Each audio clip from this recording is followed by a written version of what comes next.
Who's going fishing Sunday? I am. Let's go. Let's go. I am. I'm in. What? Wait. Can you put that cat down? Yeah. The cat's in. I was trying to be a Bond villain. I apologize. Yeah. It's warm by this fire, Buck. We're not even in the fire. We need to jump in the current. We got to cool off in the current. I just want everyone to know, I mean, we say it all the time. You have 7 best friends when you tune into us every week. And it's wild because we used to say that, but now it's so real. And it was just a real existential morning, guys. Got all existential. Did you short drift them? Well, That's a yes. That's what the Canadians say, no bueno. No bueno. If there is a traditional Canadian saying, no bueno, it's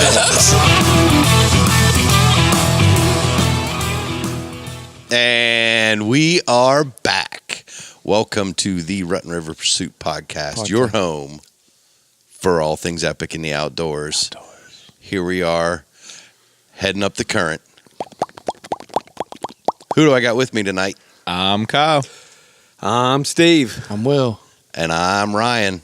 Steve, why you sound so excited, bud? I don't know. Is it the fox around your neck? I'm warm. This is the warmest fox I've ever had around my neck. You taking performance-enhancing drugs? Yes.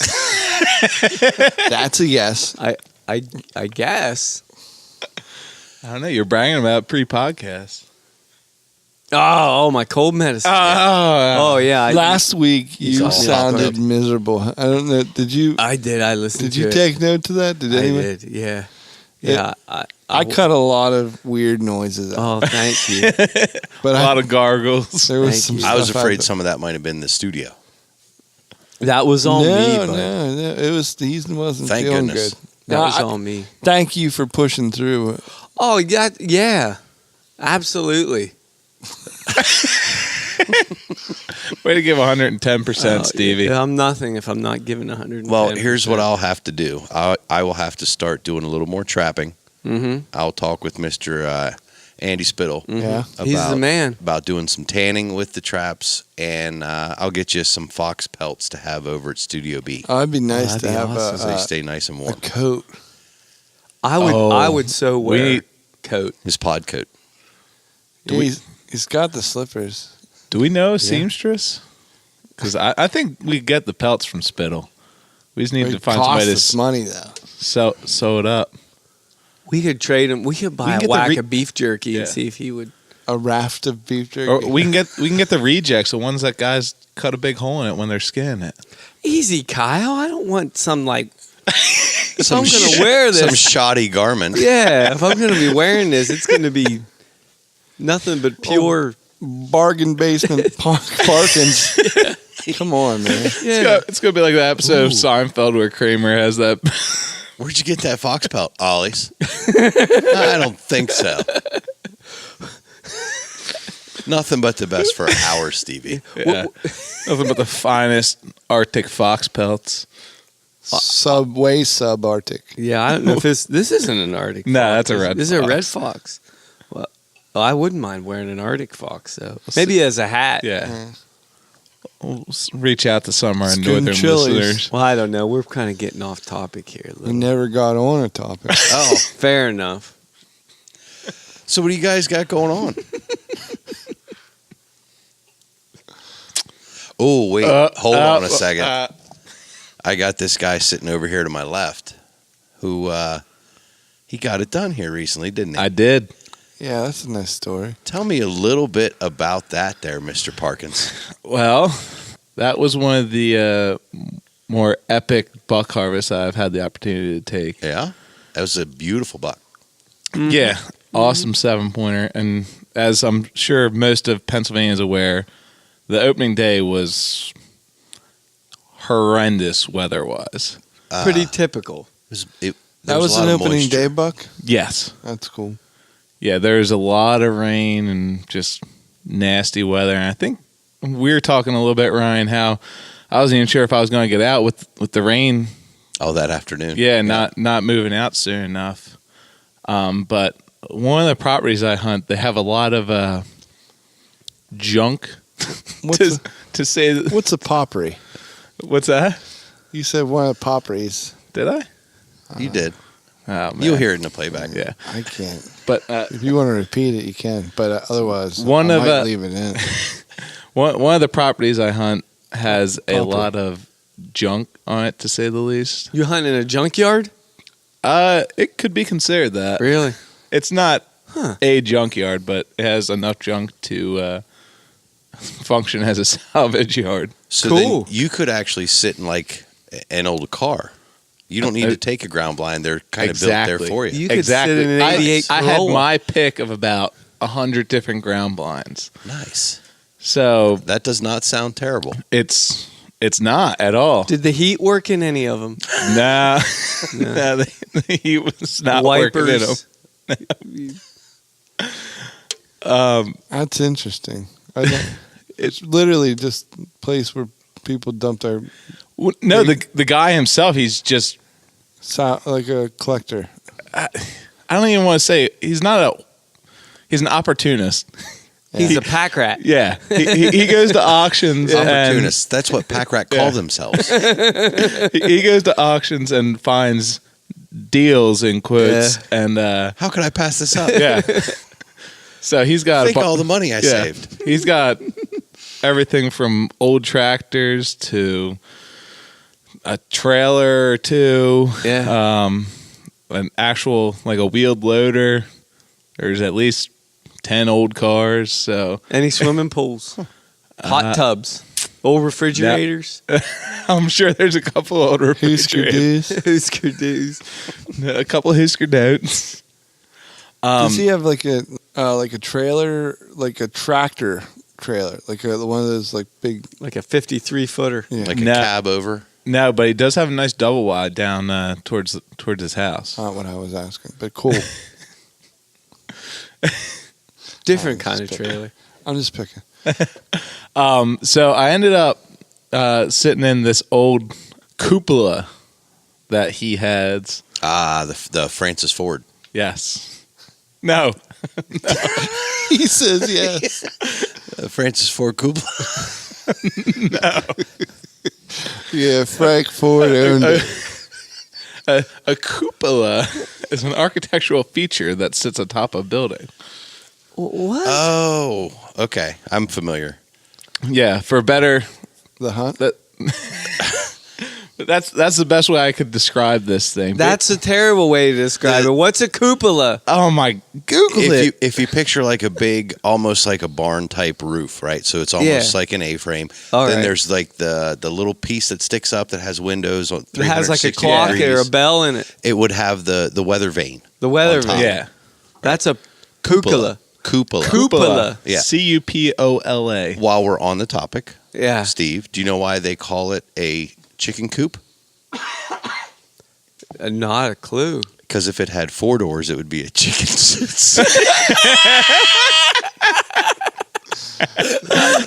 Swing and a miss. Chicken sedan.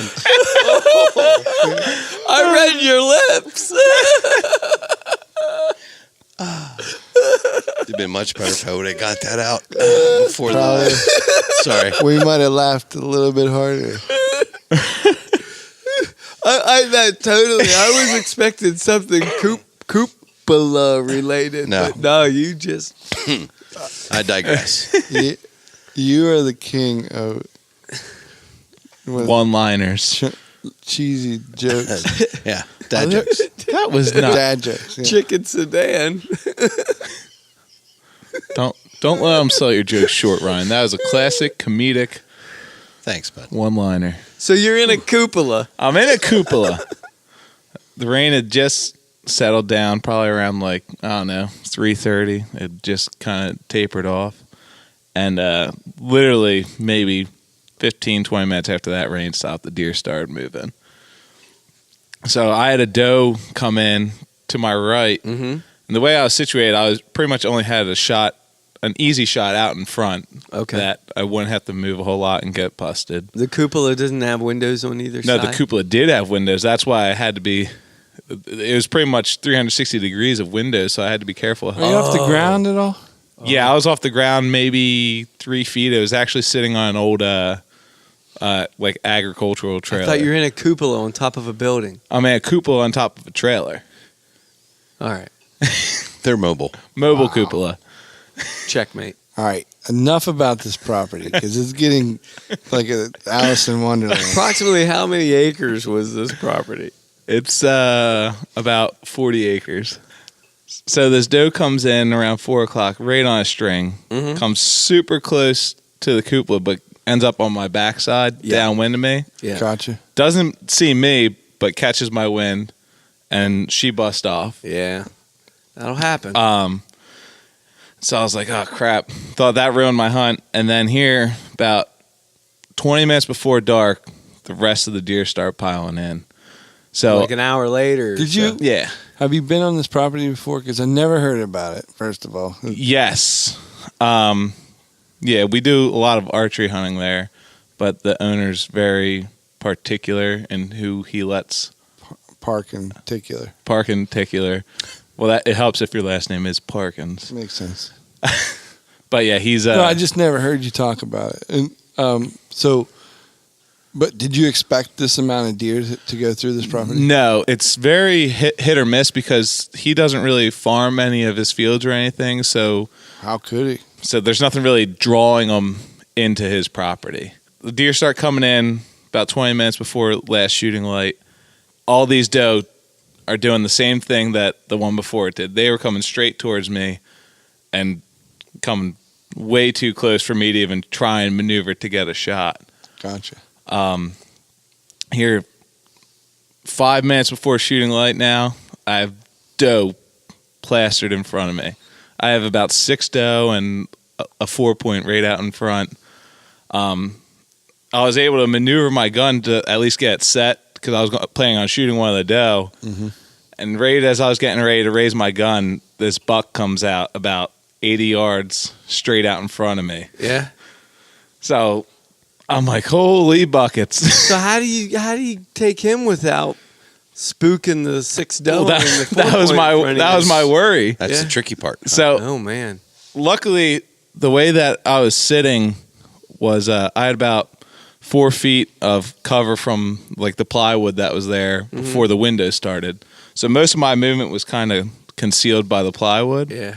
So I was able to kind of get down low and get my gun set on the buck, and then I refocused my scope to get better look at him, make sure I could tell the size and make sure he had enough points and everything.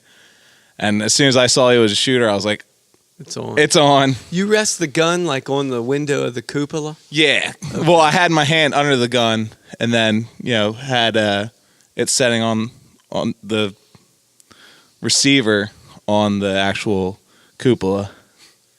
And then let the shot off. The receiver of a cupola. It's about elbow high. Yeah. It's a perfect place. Yeah. Oh, yeah. And let the shot off, and then he mule kicked, and I was pretty confident that I hit him, but worried it was a mule. Yeah. I can't. But you can't never really know. Tell with this property when you hit a deer and they don't drop right away. You're always nervous. You're always second guessing yourself until you get your hands on the actual deer. Definitely. I've said that so many times. Did I have a conversation with you about that, Will? This year. Just this year. Yeah. Recently. Like you immediately, unless you see it just buckle and fold. Yep. Everything that you've done from the day you were born until that moment comes into question. Yeah. Like everything leading up to that point. Yeah. You're second guessing all of it.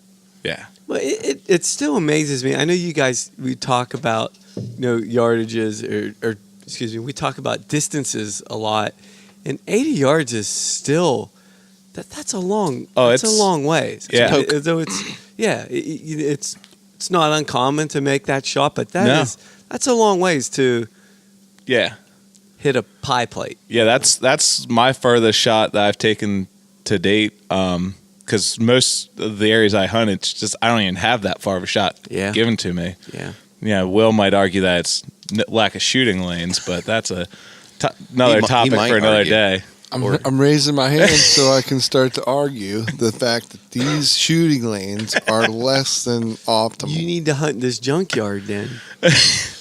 So I think you can actually change shooting lanes mid-hunt it's possible. in that junkyard. So how far did he run? He ran maybe 30 yards. Oh, so nice. by the time I got out and got up there, it was pretty dark now. Yeah. Did you see him fall from the cupola? No, I didn't. No. Because so he ran and Can then we retire the word yeah. cupola? In about 5 minutes. So he ran behind this hillside and brush, so Yeah. I wasn't sure exactly where he was at. So I got up there, started looking for blood, was able to find some decent blood, and then tracked for maybe like 10 yards and just shined my light up, and then boom, There he was. saw him laying in the field. See. Nice. And actually, so where I found the blood trail, I turned around and ranged it. It actually ended up being a 94-yard shot. So, Oh. yeah. To where the buck was standing. Yep. From where? You sandbag. From the cupola. You just sandbagged us. But yeah, so I was just, it's been a long season, and I was just super pumped to finally Yeah.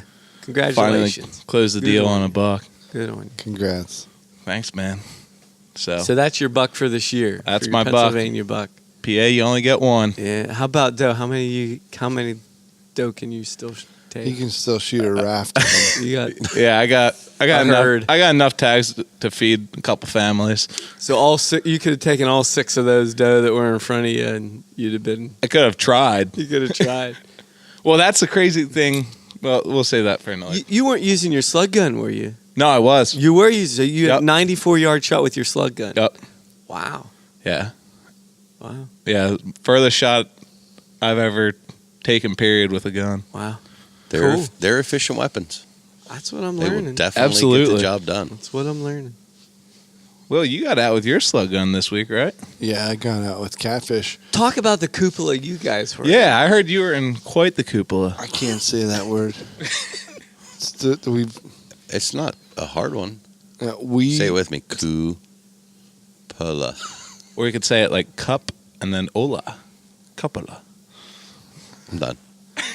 I mean, this word has dominated this episode, and I'm intrigued by it Are you? very much. It's just fun to say. It's fun to say. It just rolls off your tongue. Cupola. Not my Should tongue. never brought up the word. Well, you'll know next time. Yeah. Will couldn't agree more. Got out with Catfish. Dude is an animal. Mm-hmm. I mean, if anybody listened to last week's episode, we were right back in the belly of the beast. No kidding. Yeah. And Still ruddy. still ruddy. And we were ready for anything. And, hashtag.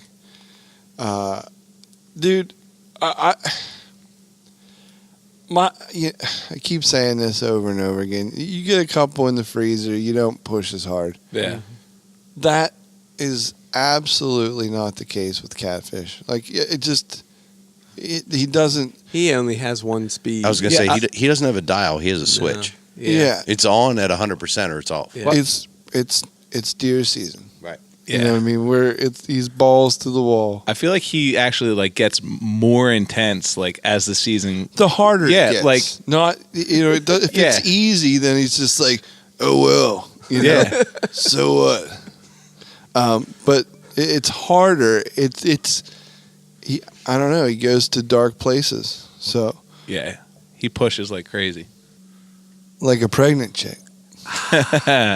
Push it. Push it real good.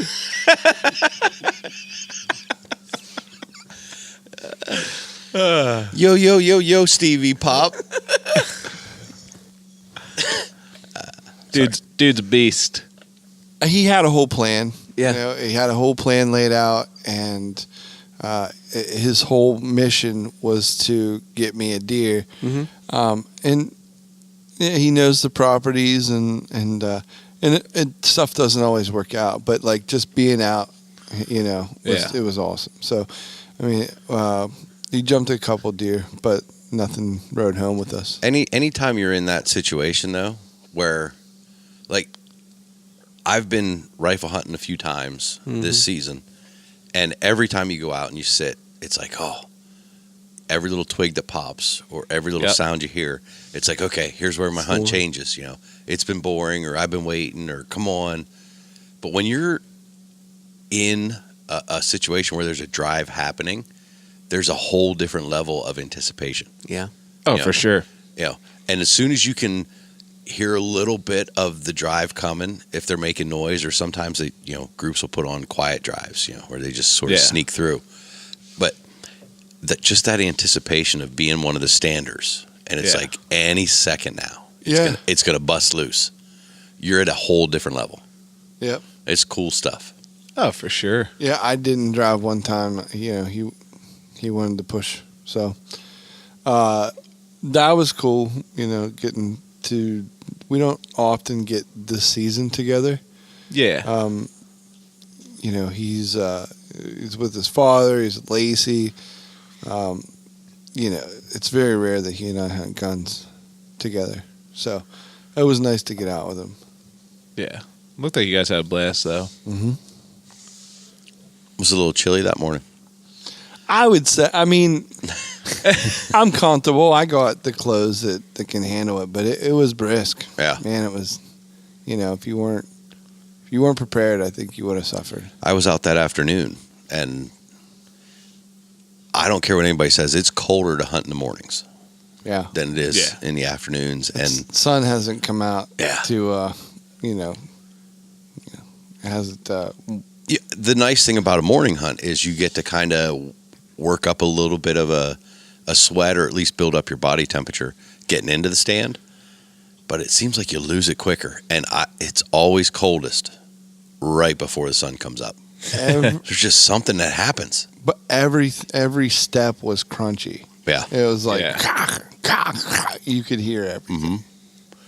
I ended up actually upstate for, I think, the first time ever that we've been hunting up there, where I got to hunt that first Saturday of rifle season. Oh, no kidding. And that's a different beast up there, because it's, bucks obviously still in, and in that part of the state, doe just opens up on Saturday, and there's an extended bear season. So, it's like, darn near anything comes through here, I might be able to get some shooting. Yeah. So you're really on edge. But when we walked in to our spots that morning, everything was so quiet. It was crunchy. When I actually got to the spot that I wanted to hunt, I put a hang-on stand about 3 foot off the ground. Yeah. Just to get up above the mountain laurel just a little bit. Nice. And I sat there for a little bit, just as it was starting to break light, and I actually felt like I was making too much noise by turning my head. Like you could hear your hoodie, like the hairs on the back of your neck brushing against the hoodie. It's that quiet. It was that quiet. Wow. I'm like, oh, I can't even look to my left or my right because I feel like I'm making too much noise. I'll scare something. And it was cool because by 6:30, which I think might have been into legal shooting light, but you could barely see, I saw 2 doe. And I was like, this is going to be an epic day. Sure. And those were the only 2 deer I saw in 2 days. 2 days of hunting, that was it. Oh, man. My 2 days worth of hunting was blown in the first 45 seconds of the You blew it. Yeah. And it's not that it's not for lack of trying. Let's put it that way. Yeah. We were forced up at my cabin to hunt differently this year. I'm sure it's not a surprise to anybody who's listened to the podcast. We've had a bit of a wet summer. Yeah. And where we hunt up at our cabin is along a road called Pine Swamp Road. And it's not just a clever name for a road. Yeah. It's named that way for a reason. And generally what we do is we hunt across the swamp.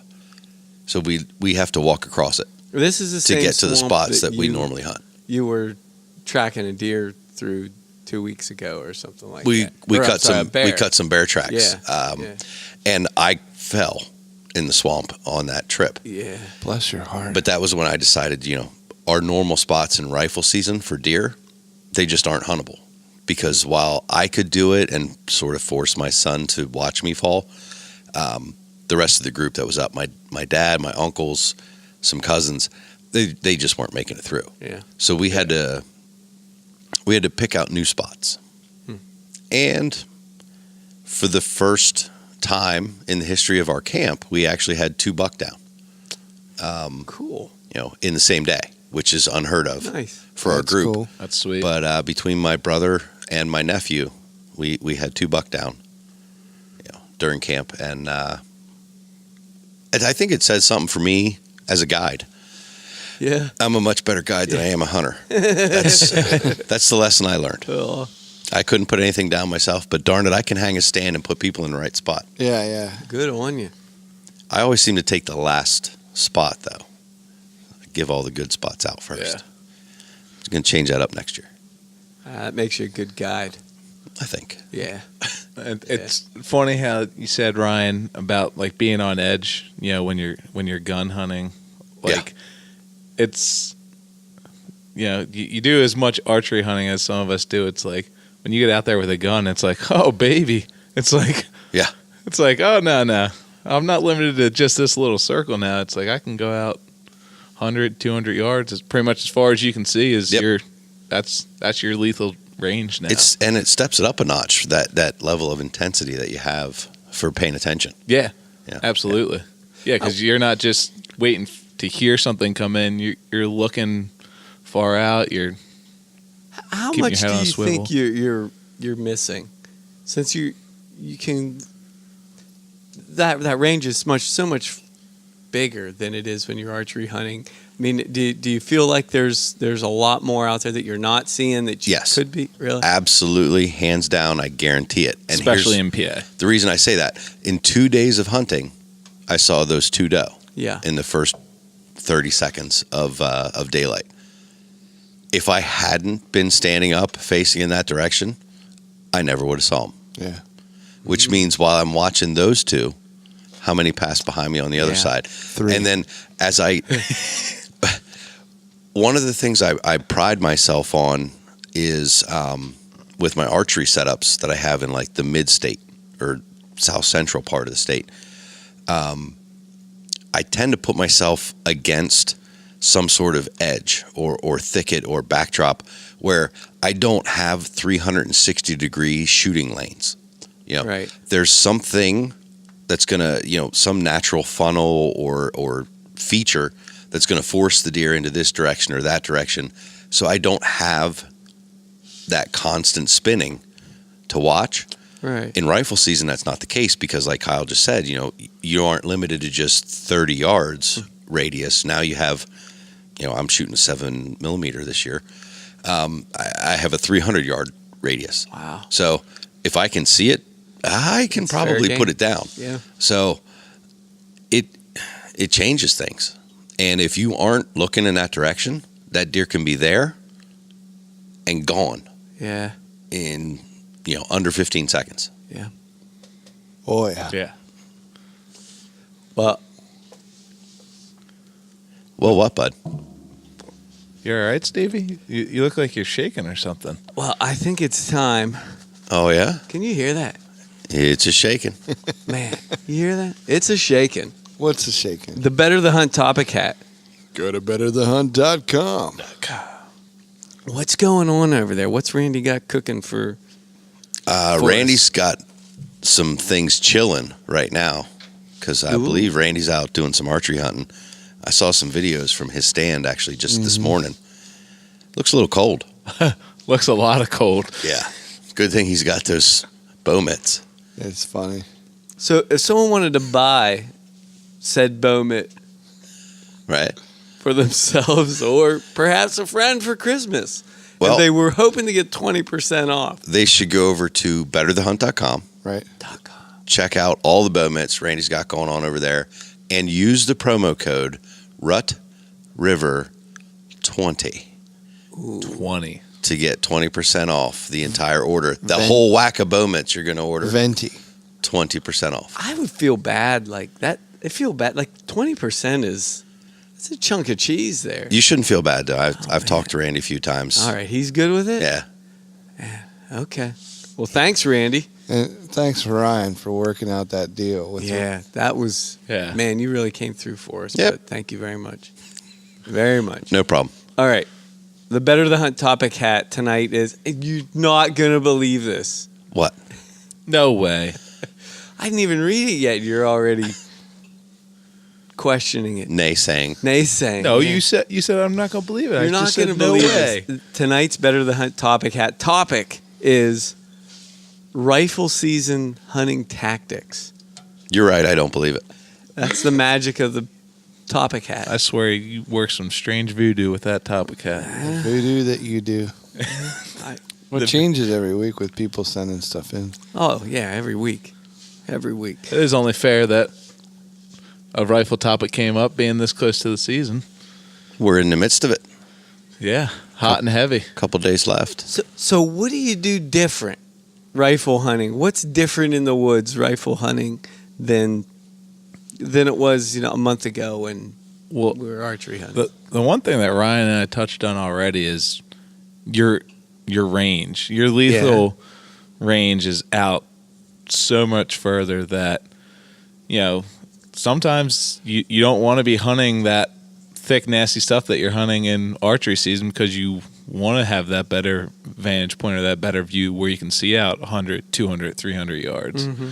So that's one thing that you might want to consider changing is setting yourself up that you can have that extended field of view out to your lethal range.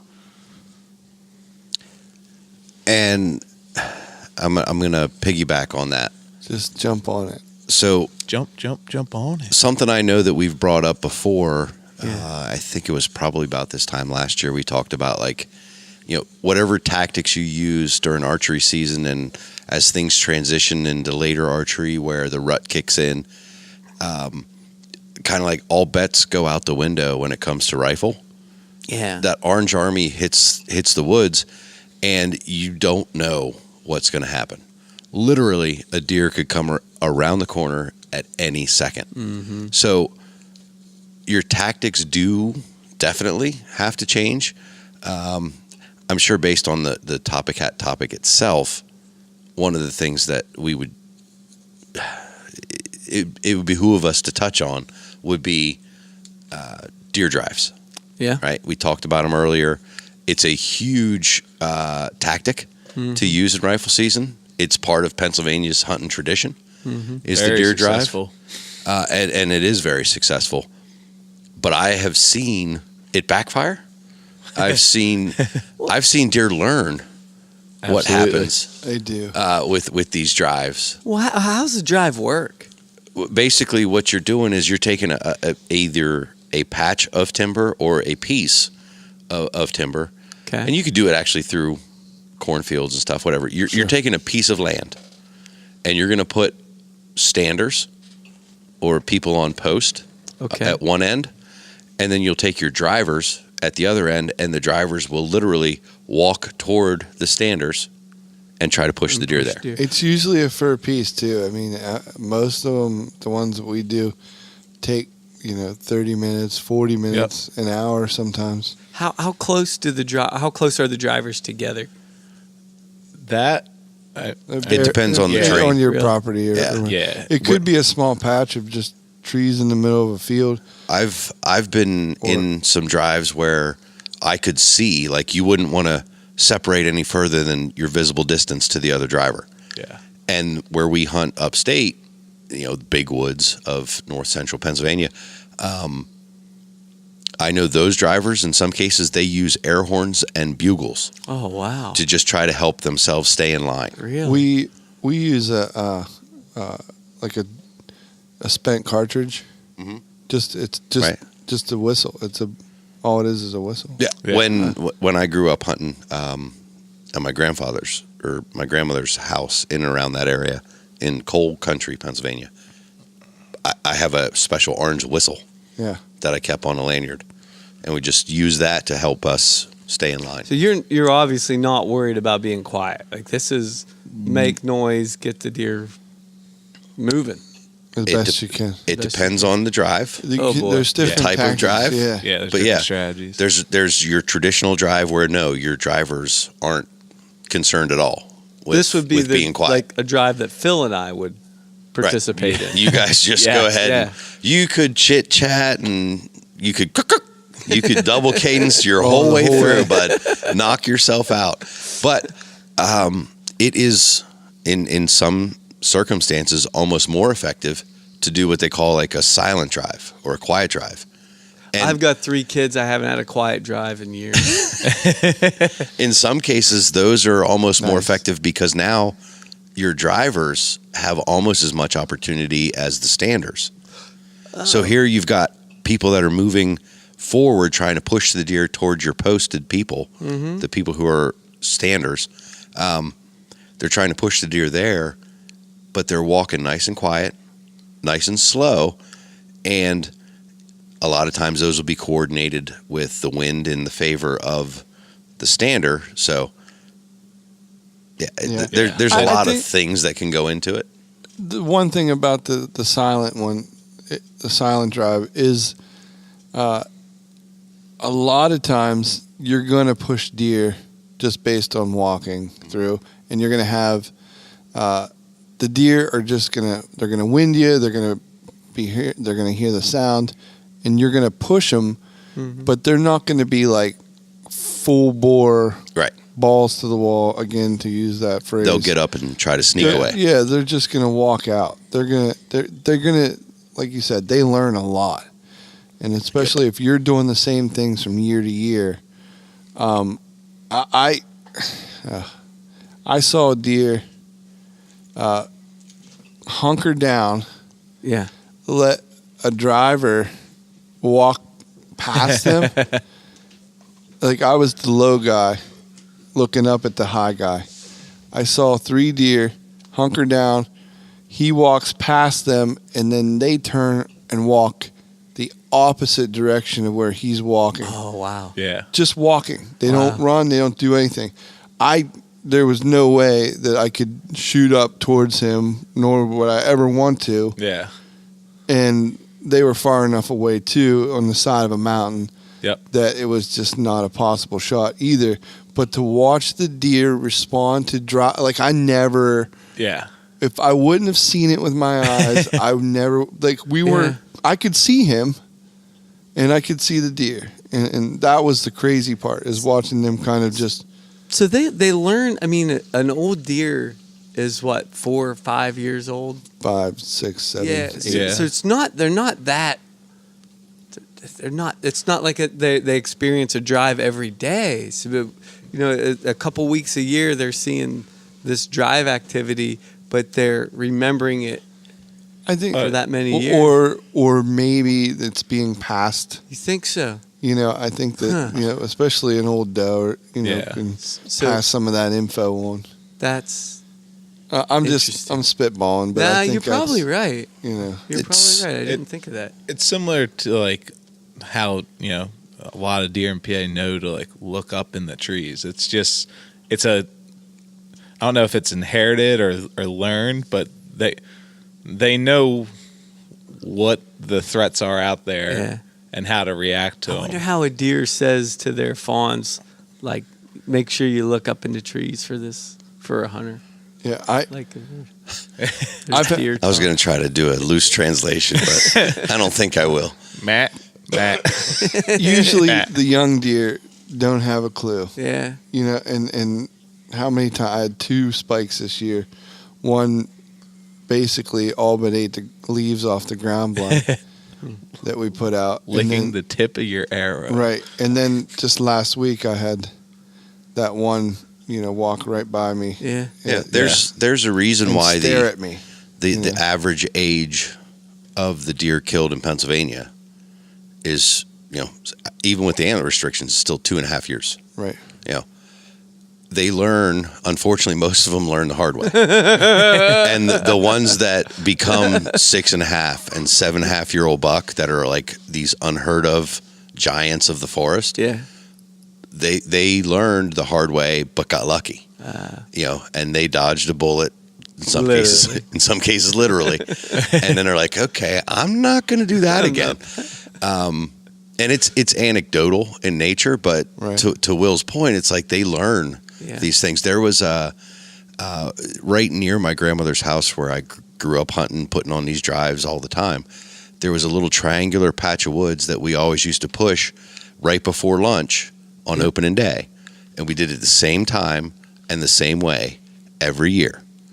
And we would push it, and we would literally walk it from the skinny piece to the fat piece of the triangle and run along the edge of the road. Okay. So we would parallel the road from skinny to big. Yeah. Yeah. One year, my uncle just said, you know what, let's try it the other way. And instead of going skinny to big, we're going to go big to skinny. And instead of paralleling the road, we're going to push it down toward the road. And the biggest buck that's been killed up there was shot that day. And he actually turned around and ran past two of the standers, turned back, came and stood in front of the driver. Wow. And it was just like, I don't know what to do now.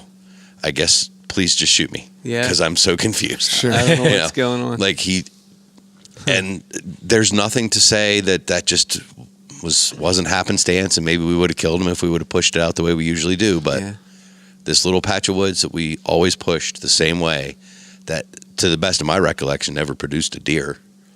All of a sudden, biggest buck we've seen up there. So don't be afraid to mix it up. I Oh guess yeah, definitely change it up. Now, who are back to the actual drive? Who are the shooters anyone in the drive? Like, is there people where I'm not going to shoot, I'm just going to push? Well, I think.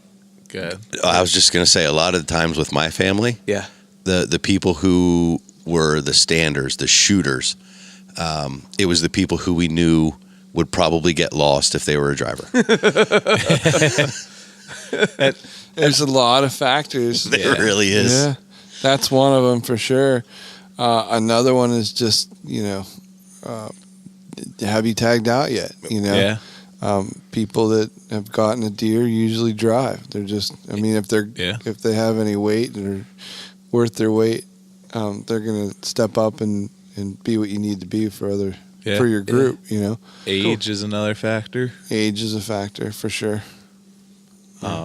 It's in your terrain. You know what I mean? Like, can you physically do some of those drives? And another thing too, Steve, is sometimes your drivers don't have weapons because where you're pushing out is not even you're not even going to get a shot off, because depending on if you're walking through thick mountain laurel or thick greenbriers, you're going to be so tangled up that even if you do get something up, you're not going to have time. To try and get a shot off. Yeah. If you have that's a great time for one of those, brush guns. So they say a 30-30 or, the big, I don't know, what's that big one? 45-70, 35 Remington. Yeah. And you have those brush guns. That's also, you're going to push a lot of other things, so it's not definitely deer. I've seen a whack of coyotes. Bear. Not so much for me with the bear driving for bear, but I have seen a handful of coyotes, and then I never got a shot. That's why with that tactic, you never know, and you just have to be at like full alert plus 10. Yeah. Full alert. And somewhat stupidly optimistic, you know what I mean? 'Cause otherwise, you'll trudge, if you and you'll kill the vibe. Yeah, you'll just trudge through the mountain. You won't go. It won't make sense to you. It's gonna stink. Yeah. I'm not gonna see a deer anyway. Well, before we wrap up the topic, I'd be remiss if I didn't talk about a couple other things real quick. Because as I mentioned. This year has proven it once again. I'm clearly a much better guide than I am a hunter. There are things that you can do and ways that you can hunt the unpredictable nature of rifle season. If you study an area and understand it from the deer's perspective, right? There are things that deer do by nature, and they'll do them differently if they're pressured. And almost opposite of what Kyle had said earlier, like you don't want to hunt the thick stuff. You want to hunt somewhere where you can see better. That's a true statement if you're in an elevated position and you can see 300 or 400 yards and you're in that part of the state where you stand a better chance. If you go somewhere where my cabin is near State College and you sit somewhere where you can see 300-400 yards, it'll be absolutely gorgeous and you'll have a wonderful time looking around and watching birds all day long. And squirrels, don't get me wrong. You won't see a deer. Nope. Because if the woods are that open, there's not a deer going through it. Yeah. You know, deer are going to stick to the edges of thick cover when it comes to rifle season. And that was the thing I learned these last couple of years. And I've put stands up and I've put people in places where we've been able to be successful and we've killed some really nice deer, both buck and really mature doe, over the last couple of years, just putting some of those tactics into play. Like hunt the edges of thick stuff where you can see into it, but you're not far from it, because unless they're forced into the thick cover, they'll run the edge of it just because it's easier to move. So. Yeah. Well, and to tie in with that too, Ryan, another strategy that I know a lot of PA hunters use is just still hunting those areas where they know the deer are going to be on their way to or already in when they get pressured. So there's a lot of guys that they'll still hunt, the top of a ridge or the transition area along or even in a bedding area to try and either, if you walk slow enough, you can catch the deer coming in, or even slightly bump a deer off its bed or see a deer in its bed ahead of you that you can get a shot off as well. Yeah. Cool. So I guess to answer the topic hat question, there's a lot of tactics and ways you can hunt the rifle season. Yeah, I think the best is getting out and having, year to year, kind of seeing your property, seeing that what's going on, take some notes, maybe journal. Maybe, probably not. But, that's the thing. It's just they have tendencies. I know everybody knows a guy who tags out at, 7:01 every year. And it's just he's in the deer lane. Yeah. Whatever that is. And other guys work way harder. So that it's just the nature. Get in and do it and live it. So very cool. Excellent. Think we did this topic slight justice. I don't think it's exactly what Stevie's. I mean, it didn't satisfy you completely, but I mean, he still has questions. I can see it. Oh boy, his wheels are turning. It's only an hour show. Well, I guess if we did that, hey Kyle. Hey Ryan. If I'm sitting in a stand, and I'm super hungry, 3 feet off the ground. Just prairie dogging out of the laurel. But if I got a little bit of a hankering for something chewy and delicious, what should I do, bud? You should head on over to mfjerky.com. Find a couple flavors that you got a little hankering for. Yeah. Maybe even grab some of that pecan coffee for that extra little pick you up in the morning. How about that? That gets me rolling. Oh, yeah. And enter Rutmus30 for 30% off your entire order. What? We've gone a little crazy with it, but it is the season of giving. It is the season. Yeah. Did those guys forget that they're supposed to make money? Well, they don't know about it. They're just giving it away at this point. I think that they're cool because I'm completely fueled by this coffee. Yeah. I mean, that is like my hydration right now. Nice. Coffee and jerky in the Cupolas. Oh, my God. About as good as it gets. I'll have you guys over ain't sometime. Coffee time in the Cupola. So, Stevie. Yeah, bub. If we aren't wrapping our necks in fox fur or shooting at bucks from a cupola, Right. where can folks find us? Head on over to RuttenRiverPursuits.com. Check us out on all the social media site, Facebook, Instagram, Twitters. Did I say social media? Yeah. It's a friendly asteroid.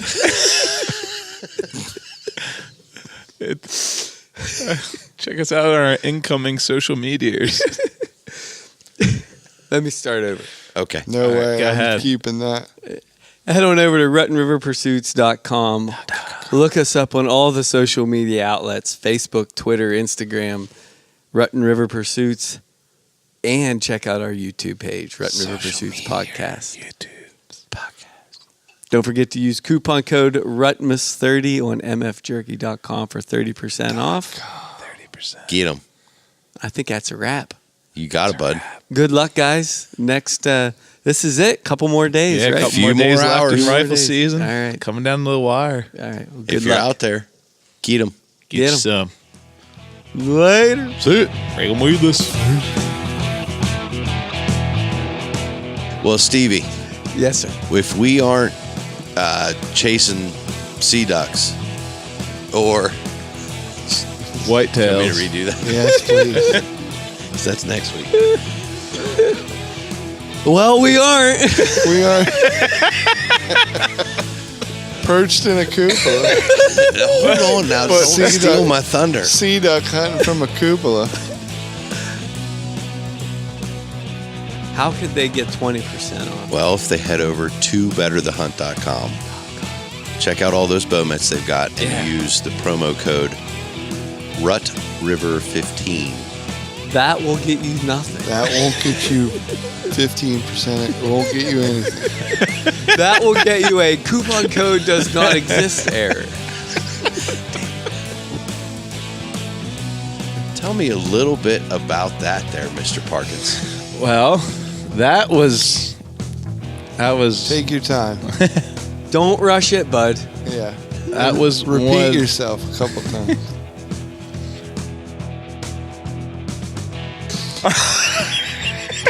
I like the outtakes better when there's stuff that you didn't hear. Like they're outtakes, Oh, I heard him. not repeats. I heard them. Will hears You everything. know I mean on the episode. You know what I mean. Don't get me fired up. You're already fired up, I'm bud. fired up! You're on steroids. Who did I say we should add to that? I don't know. Bruce Adams. Keller. Oh, Add yeah, a little Keller. bit of Keller to it.